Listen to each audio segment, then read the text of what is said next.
చాలా కాలం తర్వాత మళ్ళీ ఆర్కే రోజా గారు ప్రెస్ మీట్ పెట్టారు. అది కూడా పిన్నెల్లి రామకృష్ణారెడ్డి గారిని పరామర్శించి బయటకు వస్తూ నెల్లూరు జైల్లో. ఎలా చూడాలంటారు? తప్పే ఉందండి, తప్పే ఉంది. వాళ్ళ పార్టీ మాజీ ఎమ్మెల్యేలు, మాజీ ప్రజాప్రతినిధులు, వాళ్ళ కులస్తులు తప్పే ఉంది. వెళ్తారు పరామర్శించడానికి అభ్యంతరం ఏం లేదు, తప్పేం లేదు, పోయి రావచ్చు. వాళ్ళకి రాజ్యాంగం కల్పించిన హక్కు, వాళ్ళ దగ్గర మనుషులు, తప్పే ఉంది. పోయారు, వాళ్ళతో మాట్లాడుకున్నారు, మంచి చెడ్డ చూసుకున్నారు, ఏదో మాట్లాడుకుని వచ్చారు, అంతవరకు బాగానే ఉంది. అంటే పిన్నెల్లి రామకృష్ణారెడ్డిని కూటమి ప్రభుత్వం అధికారంలోకి వచ్చిన తర్వాత టార్గెట్ చేసింది, ఆయన వ్యక్తిగతంగా టార్గెట్ చేసింది. ఫస్ట్లో 54 రోజులు జైల్లో పెట్టారు. ఏదైతే కనుక రిగ్గింగ్ ఆపడానికి వెళ్ళారో అందుకని చెప్పి కేసు పెట్టారు. ఇదే టార్గెట్ చేయడం కదా అంటున్నారు కదా, మరి దానికి ఏం చెప్తారు? వాళ్ళు ఇక్కడే చిన్న లాజిక్ మిస్ అవుతున్నారు. అతన్ని అరెస్ట్ చేసి జైల్లో పెట్టింది కూటమి ప్రభుత్వం కాదు, ఎలక్షన్ కమిషనర్. ఎలక్షన్ బూతుల్లోకి వెళ్ళి ఈవీఎంలు పాల్గొట్టి ఆర్వోల మీద, పోలింగ్ ఆఫీసర్ మీద దాడులు చేస్తే ఎలక్షన్ కమిషన్ చూస్తూ ఊరుకోదుగా. వాళ్ళు కేసులు పెట్టారు, వాళ్ళు లోపలేశారు, దాని మీద నడుస్తుంది కదా. కూటమి ప్రభుత్వం ఏం చేసింది? కూటమి ప్రభుత్వం అదేదో murder case, double murder case, దాని మీద యాక్షన్ తీసుకుని తప్పితే అది చట్టం తీసుకుంది, కూటమి ప్రభుత్వం కాదు. చట్టం పని చట్టం చేసుకుపోతుంది. ఎంతకాలంగా కూటమి ప్రభుత్వం అదే, అది పద్ధతి కాదుగా. మరి ఈయన చేసినన్నీ కూడా చేశాడు. అప్పుడు కూడా మేము అదే చెబుతాం, చట్టం చేసుకుంది. కానీ వైసీపీగా ప్రభుత్వం అరెస్ట్ చేయలేదు, జగన్మోహన్ రెడ్డి చేశాడు అనలా. ప్రభుత్వం చేసింది, ప్రభుత్వం పని ప్రభుత్వం చేస్తుంది, చట్టం పని చట్టం చేసుకెళ్తుంది. అంటే ఇక్కడ ప్రధానంగా చూసుకుంటే కనుక మరి గతంలోనే ఇక్కడ కొంతమందిని చూసాము, నందిగం సురేష్ కానీ ఇలాంటి నాయకులు జైల్లో ఉన్నప్పుడు ఏ రోజు మరి ఆర్కే రోజా గారు వచ్చి పరామర్శించలేదు. మరి ఈరోజు ప్రత్యేకంగా పిన్నెల్లి రామకృష్ణారెడ్డి గారిని పరామర్శించడం, మరి పిన్నెల్లి రామకృష్ణారెడ్డి అరెస్ట్ అయ్యే రోజు యాంకర్ శ్యామల గారు చేసిన హడావుడి కూడా చూసాము. ఎందువల్ల అంటారు ఆయన ప్రత్యేకం ఎందుకంటారు? అక్కడ ఆయన ప్రత్యేకమైంది అది బహిరంగ రహస్యమే. వాళ్ళ సామాజిక వర్గం వాళ్ళు ప్రొటెక్ట్ చేసుకుంటున్నారు. తప్పేముంది? తప్పేందంటే తప్పేం కనపడుతున్నా నాకు. వాళ్ళు ఎప్పటి నుంచో ఉన్నది అదేగా. ఒక్కసారి వాళ్ళ ప్యానెల్ చూడండి, వాళ్ళ కమిటీలు చూడండి, మొత్తం ఒక 50 మంది పెట్టుకుంటే గట్టిగా 40 మంది వాళ్ళల్లో ఉంటారు. తప్పేముంది? వాళ్ళ పార్టీ విధానం, నినాదం అది.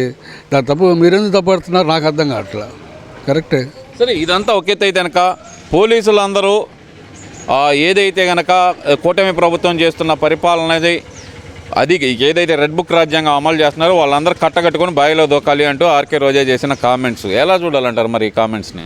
నేను ఇక్కడ చూశాను, తప్పే ఉంది. ఇప్పుడు వాళ్ళ నాయకుడు అందరూ అట్లా చేయించాడు, ఉద్యోగాలు బాగొట్టాడు, జైల్లో ఉన్నారు ఐపీఎస్ వాళ్ళని. ఇప్పుడు ఈ ప్రభుత్వం కూడా అట్లా లోపలే లేదు ఏందని ఆలోచన ఆ మాట అని ఉంటుంది. మరి దానికి పోలీస్ సంఘాలు ఉంటాయిగా. గతంలో ఏదో చిన్న చిన్న విమర్శలకే పోలీస్ సంఘాలు ప్రెస్ ఎక్కి హడావుడి చేసేవాళ్ళు.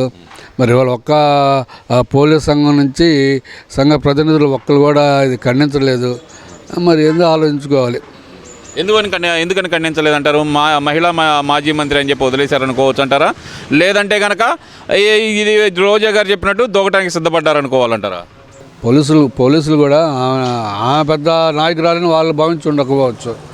ఆమెని పెద్దగా ఆమె వ్యాఖ్యానాలు ఏదో ఆటలో అరటి తొక్క అనుకొని ఉంటుంది అని భావించవచ్చు అనుకుంటున్నా.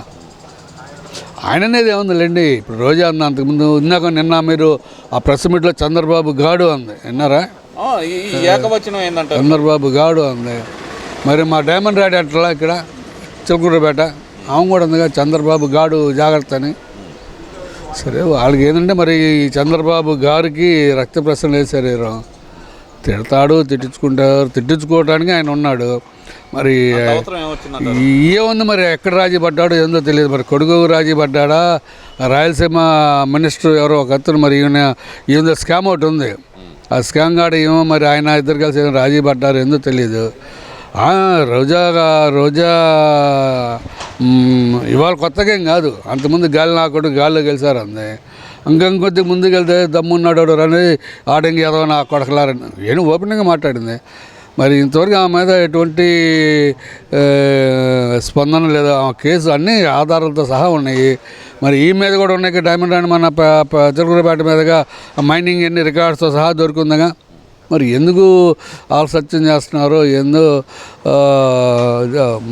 ప్రజలకు కూడా ఒక రకమైన అనుమానాలు వస్తుంది. వీళ్ళు ఏకమయ్యారా?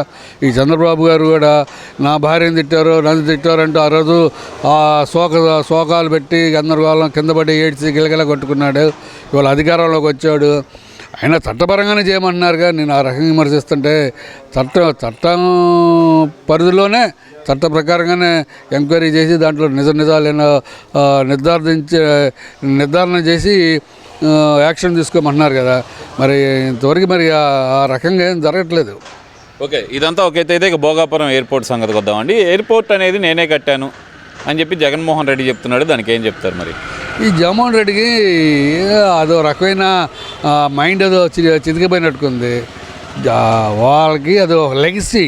వాళ్ళ నాయన కూడా అంతే. వాళ్ళ నాయన కూడా శంషాబాద్ ఎయిర్పోర్ట్ కూడా ఇట్టనే ఈ చంద్రబాబు నాయుడు గారు పర్మిషన్స్ మొత్తం గ్రాండ్ పర్మిషన్స్ గ్రౌండ్ క్లియరెన్స్ అన్నీ ఇచ్చిన తర్వాత అధికారం పోయింది. ఈయన గారు వచ్చారు.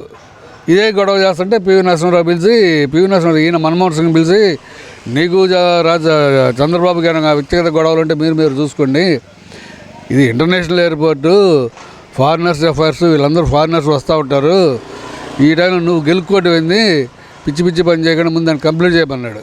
అప్పుడు శంషాబాద్ ఎయిర్పోర్ట్ కట్టింది కూడా మా రాజశేఖర రెడ్డి అంటున్నారు కదండి. కట్టింది ఆయన, నిజమే, వాస్తవమే. పర్మిషన్లు, గ్రౌండ్ క్లియరెన్స్, విమాన వాళ్ళ పర్మిషన్స్ ఇవన్నీ ఎవరు తెచ్చారు? ఈయనే కదా తెచ్చింది. తెచ్చిందా నేను కొనసాగించాడు. అది ఈయన సొంతం కాదు, అది ప్రభుత్వ విధానం. ఏ ప్రభుత్వం వచ్చినా కంటిన్యూషన్. ఈ ప్రభుత్వంలో వీళ్ళు ప్రారంభించిన పనులు ఈ ఎలక్షన్ తర్వాత ఈ ప్రభుత్వం పోతే వచ్చే ప్రభుత్వం దాన్ని రివ్యూ చేసుకొని దాంట్లో మంచిని తీసుకొని ప్రజలకి ఈ మంచి పాలన అందించాలి. అది అట్లానే ఆ రోజు కూడా రాజశేఖర రెడ్డి ఆపేశాడు, సగం ఆపాడు. ఆపితే మన్మోహన్ సింగ్ గారు పిలిచి చెప్పారు, ఇదేంద్రా బాబు ఇట్లా కరెక్ట్ కాదు అని కొంచెం చివాట్లో పెడితే అప్పుడు దాన్ని స్టార్ట్ చేశాడు. అట్లానే ఈ అయ్యగారు కూడా, ఈ అయ్యగారు మొన్న ఆయన ఉన్నాడు కదా నితిన్ గడ్కరీ, ఆయన పిలిచాడు, ఏంది గోళ అన్న తర్వాత 23లో స్టార్ట్ చేశాడు ఈయన. బాబు గారు క్లియరెన్స్ అన్ని ఇచ్చిన తర్వాత ఆపి బాబు గారు క్లియరెన్స్ తెచ్చి మొత్తం ఆన్ రికార్డ్ అండి.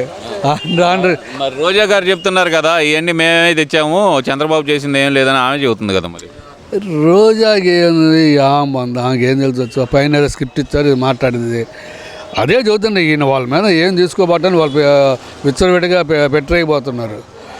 భోగాపురం ఎయిర్పోర్ట్ ఉంది. ఆ రోజు మా జగన్మోహన్ రెడ్డి ఏం చెప్పాడు, మరి ఆయన చెప్పిన మీడియాకి ఇచ్చిన నేను నిజం అనుకోవాలా?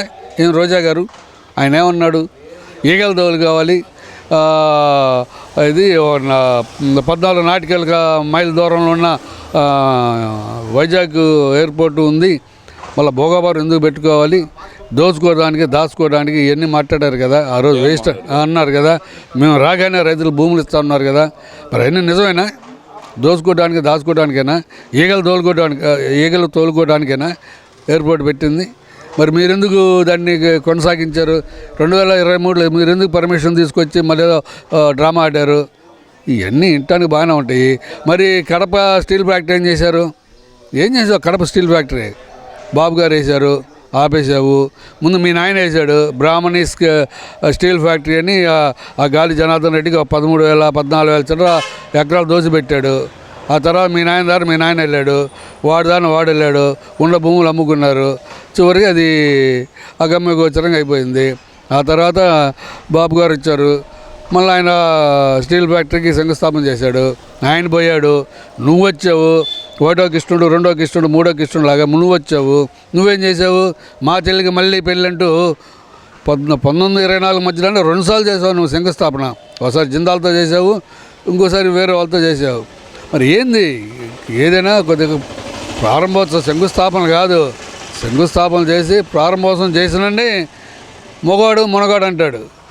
అది లేనప్పుడు ఓరక ఏదో వీళ్ళుంటా చూడు బట్ట బాగాలాగా మాట్లాడుకుంటే ఉపయోగం ఉంది.